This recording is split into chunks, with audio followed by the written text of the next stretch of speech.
Why was that smile so fake? And why was only one man staring so closely at the map? That morning, the atmosphere at Burkina Faso's presidential palace was formal and diplomatic. A United Nations delegation had arrived in the name of peace and development. As President Ibrahim Traoré prepared to welcome them, everything seemed to follow protocol. Delegates shook hands, gave rehearsed speeches, and camera flashes lit up the hall. But Traoré's eyes weren't on the ceremony. They were locked onto one man, Leonard Walsh. He looked like an ordinary diplomat, but on his desk sat only one file, mining maps from the country's eastern region. Even more suspicious, several documents handed over after the meetings were now missing. And stranger still, every time Leonard left the room, his phone's GPS pointed to sensitive mineral zones. Traoré kept a calm, professional smile. But inside, his conclusion was clear. This man isn't a diplomat. This is something else.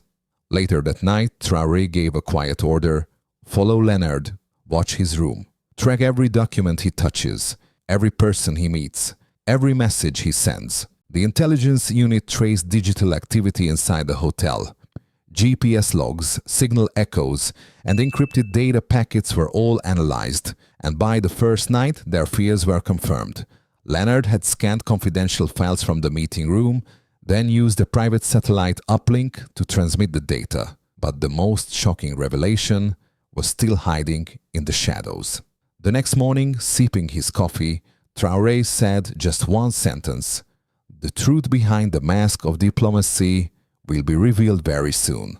But was Leonard truly acting alone? And who really held the most dangerous information? The answers weren't just hidden in documents, but between glances, in silence, and in timing. The intelligence team had begun shadowing Leonard Walsh. On the surface, he looked like a man on a routine diplomatic mission, but every step he took seemed too calculated. After every site visit, he returned to his hotel with new documents in hand. The hotel staff entering his room kept changing. Even the papers in his trash bin were meticulously folded. President Traoré knew this silence had to be broken. He made a move. Leonard was granted a subtle but strategic privilege, a private one-on-one meeting scheduled for the next day under the guise of a regional development session. But in truth, this was a trap designed to gather intel. Hidden thermal cameras were installed in his hotel room. His laptop was quietly fitted with a signal capturing program. And that night, the operation bore fruit. 1:12 a.m. Leonard switched off the lights and powered on his laptop. The file he opened wasn't a map, but an encrypted coordinate system. Specific locations were marked in color: rock formations, geological fault lines, underground reserves. Then, from his bag, he pulled out a small device with an antenna, a satellite modem. The data was ready. With one signal, it would quietly travel across continents. But just as he hit send, the connection dropped. Leonard froze. His screen displayed transmission failed. His brow furrowed. He didn't know it, but a set of eyes was watching his every move through a pinhole in the wall. The next morning, reading the operation report, Traoré said only one thing: "He's not just a spy, he's the face of a silent invasion." Yet one critical question remained unanswered.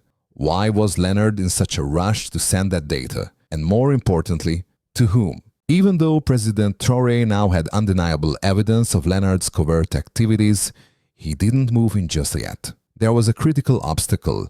Leonard Walsh was an official delegate of the United Nations.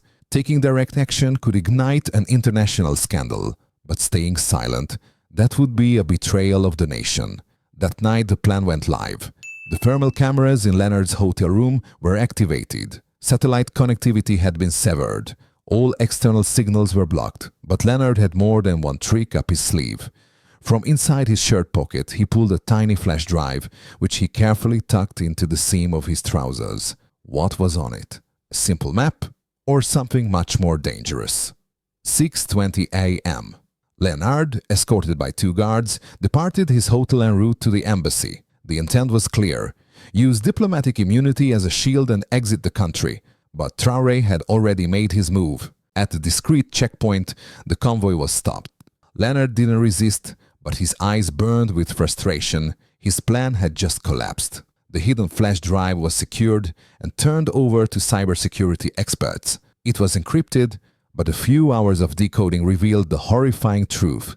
Locations of lithium and gold reserves, GPS coordinates of strategic military bases, analysis of civilian movement patterns, and protest potential. This wasn't just a map, it was a war blueprint. In a closed-door briefing, Traoré spoke just one sentence. They didn't come to negotiate with us. They came to sell us out. But one critical question still remained. Was Leonard acting alone? Or was someone on the inside helping him? They looked like diplomats, but the language they spoke was the language of greed, ambition, and occupation. When Leonard Walsh was taken into custody, the United Nations delegation spiraled into crisis. Official statements were issued, claiming it was a misunderstanding. Others whispered about procedural errors, but President Ibrahim Traoré was crystal clear. Africa no longer accepts apologies. We demand explanations. As the flash drive was being decrypted, intelligence teams pursued a more chilling lead. Leonard couldn't have gathered this much sensitive information on his own, and then the first crack in the system appeared. A local employee in the Presidential Logistics Department, who had regular contact with foreign delegations, showed suspicious financial activity. His account had been receiving regular deposits from a Swiss-based entity named Geneva Resource Consultancy. Interrogated, the man resisted at first, but then he broke with a single haunting line. I only gave them the coordinates. In return, my children were promised education in Europe. That same day, Leonard's true identity was unmasked.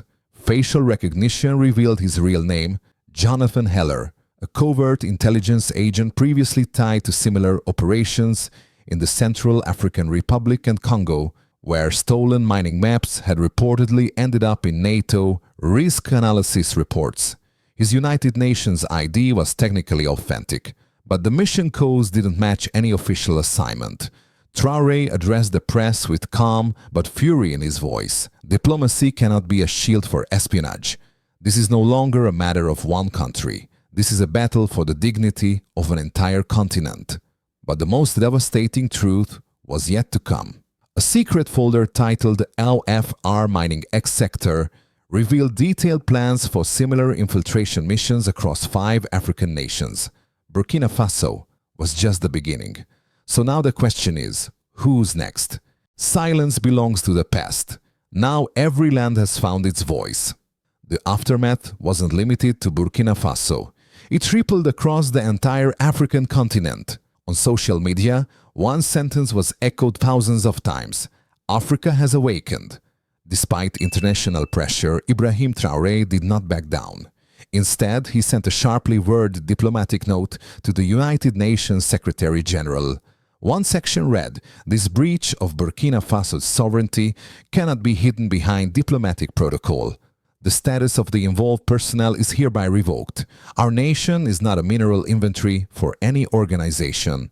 The next day, Traoré held a globally broadcast press conference.